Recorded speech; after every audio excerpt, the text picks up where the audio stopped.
حياة جئنا تبصرة عن كل ضلال أعددنا بضع رسالات تحمل نورا للأجيال. tilmaamaa jira haddaad isku aragtid aad khatar ku sugantahay khafladii waa soo socotaay is ilaali maxaa ka mid ah khaflada calaamaadka lagu yaqaano waxaa ka mid ah attakaasul can iطaacaat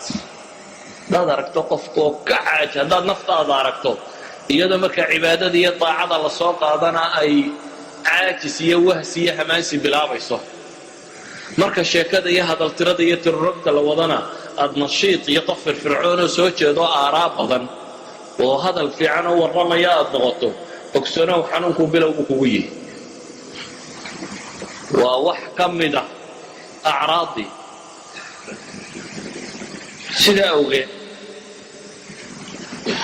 nabigu calayhi salaatu wasalaam axaadiistiisu waxay tilmaamayaan wax xaqiiqan u eg مثلا قرآنك إلهي وحليه منافقة مكي لسفينه ولا يأتون الصلاة إلا وهم كسالى ولا ينفقون إلا وهم كارهون وإذا قاموا إلى الصلاة قاموا كسالى يراؤون الناس ولا يذكرون الله إلا قليلا إلهي وحط المامة سبحانه وتعالى الصفة منافق لماذا قلبي يدكتاه قرن ما يسيادوه قفكم منافق ما مؤمن بوحى قلبي يسكجره لكن منافق لماذا مركي قلبي يدكتاه أعراض سمت مسك حمضة كم مقارنة أد ku qiyaasaysa aad odhanaysa kari waa xaggaas uu sii janjeedhaa waxa weeyaan baa ilaahay yidhi laa ya'tuuna الصلاة ilaa wahum kusaal salaada ma yimaadaan iyagoo caajisa oo ay ku dhib tahay mooyaane halkii nebi maxamed calayhi salaatu wasalaam salaadu ay ahayd markay dhibtu qabsato meeshuu miciinsadaba arixna biha yaa bilaalu lahaa istaciinuu bisabri wasalaa ilaahay qur-aanka ku tilmaamayay idan haddaad aragto adigoo jumca iyo jamaacaadka jarjaraya waa mashkilad waa calaamo ka mid a calaamaadkaasi saa daraaddeed buu nebigu wuxuu leeyahy calayhi salaatu wasalaam xadiidka muslim ku yaalla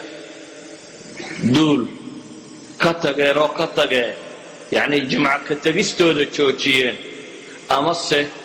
ilaahay subxaana wa tacaala layakhtimanna allahu calaa quluubihim ilaahay baa qalbigooda dhababi doona kadibna waxay ka mid noqon doonaan buu nebigu yihi kuwa kaafiliinta ah haddaad jimcaha ay ku dhaafdhaafo aad u jarto waxaad ku biiraysaa ahlu khaflaha haddaad aragto duul salaaddii jimco oo la aqimay amase la adimayo dukaanka weli sii iibiibinayo wada ogsoonow khafladii baa ku haleeshay calaamaadka khaflada lagu garto waxaa ka mid ah ay culammadu yidhahdeen alistihaana bilmacaasi qofkoo agtiisa ay ku fududaato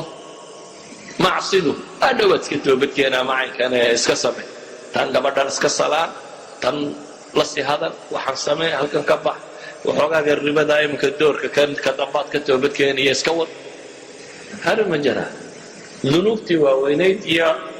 macaasidiiyo qofka la fududaada bini aadamkana ilaahay wuxuu ballan qaaday in la itixaami doono waxyaabaha calaamaadka ah waxaa ka mid ah qofka oo wakhtigiisu uu lumo biduuni faa'ida ra'samaalka ugu weyne qofka bini aadamkii haystaa waa wakhtiga waayo cimriga la sheegaya waa imisa 60 baan jiray 50 baan jiray 70 baan jiray waxaad sheegaysaa waa saacadaha kan jaaliska aad nolosha ku haysataa waa saacadaha kan waa ra'samaalka xaqiiqiga waa ra'samaal saacad waliba markay tagto waxa kaloo dhan waa la soo celin karaa isaga lama soo celiyo saacaddii ku dhaaftay intaad ma soo laabayso wixii ugu weynaayay qofka bini aadamku uu haystay saxaabada waxaa la yidhahdaa waxay caan ku ahaayeen wakhtigooday kaga shaxiixsanaayeen dirhamka iyo diinaarka innagu yacni lacagtaynu bukhala ku nahy wakhtiga laakiin waad ogosha inaad iska sheekayso boodboodo waxa ka iska wado ama wax soo bix haddii lagu yidhahdo aad dad gacanta u xijinaysa iyagu xooluhu qiimaha weyn may samaynen wakhtiga axadu saalixiin baa waxa la yidhi mid baa wuxuu yidhi waxoogaa baa rabaa inaan kula sheekaystee sheekh iyarasu wuxuu ku yidhi ordoo cadceedda jooji yani cadceeddu way igu socotaa time baa igu socda buu leeyahy dardasho war uma hayo weeyaan wakhtaa soconaya haddaad aragto qofka oo wakhtigiisu uu cidlo kaga lumayo وحنونك كم باهية قفك آن لوينين وحيابه وإلهي كل وان له سبحانه وتعالى قفك آن قرآن قرادين هي عبادات ككريم وحاصل لما يخوتي في العقيدة وأعراض أما السمتمس أما علامة غفلة الغبرت